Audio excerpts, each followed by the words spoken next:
Hi. One of the things we want to consider when we look at observation and documenting young children is the reasons why we do it. This chapter provides an overview of what are the reasons and rationale behind why we're going to begin observing young children. One of the main things of why we observe is really looking at the continuation of our curriculum.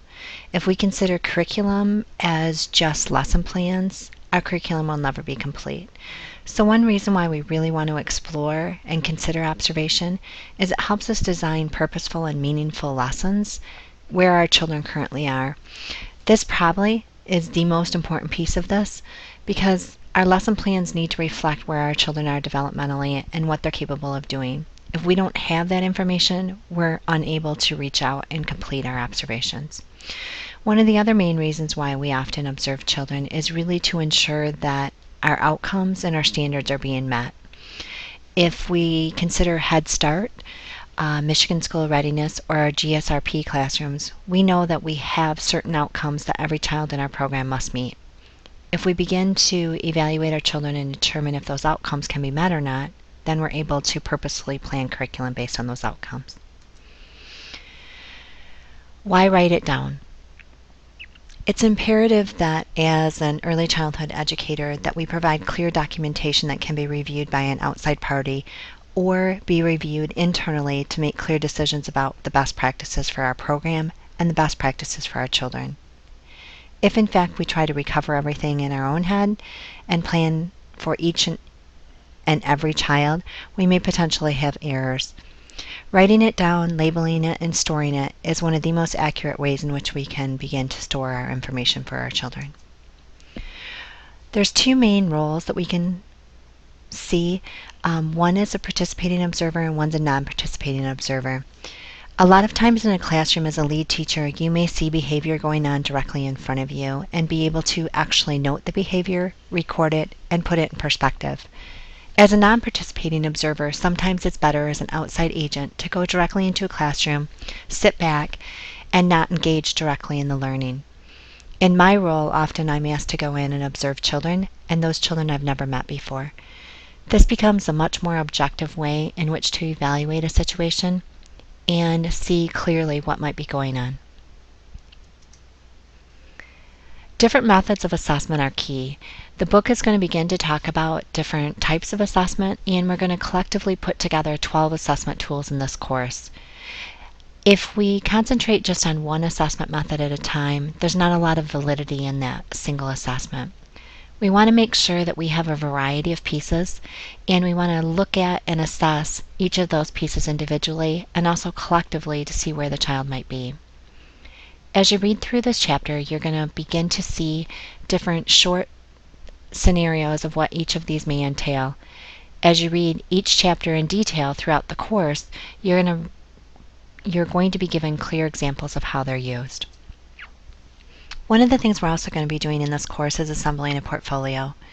You're going to see the forms that we'll be using to assemble this portfolio in Module 1. The portfolio itself is traditionally used by the main care provider and assembled for the purpose of determining where the child might be. The second person that tends to input or provide information in this portfolio is the family or the parents. We often need to interview with them, ask them to participate in assessment techniques, and provide clear information about where the child is potentially developmentally. We can't see everything in a preschool program, so the benefit of having someone in the home and giving us feedback is in addition to it. One of the other parties that often review this portfolio is an outside agency. The outside agency often makes determinations for special education referrals, placements in another program, or accountability for where a child potentially may require better services. The portfolio itself is secured. There is confidentiality in who may review it, who may not review it. So if in fact outside parties are going to open it up and look at that documentation, an information release form is used.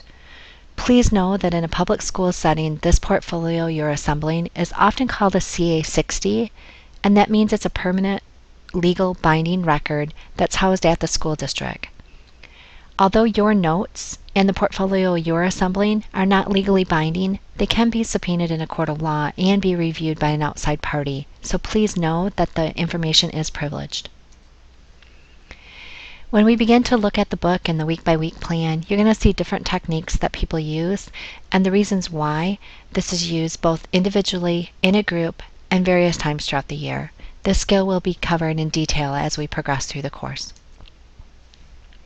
Different observation methods are documented within the course, and they look at the pros and cons of each.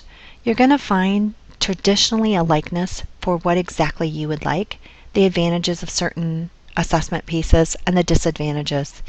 As a teacher, you'll begin to become kind of more in tune to your organization methods and how you're going to assemble all of the information. One of the key things in the requirement before you take this class is a better understanding of child development.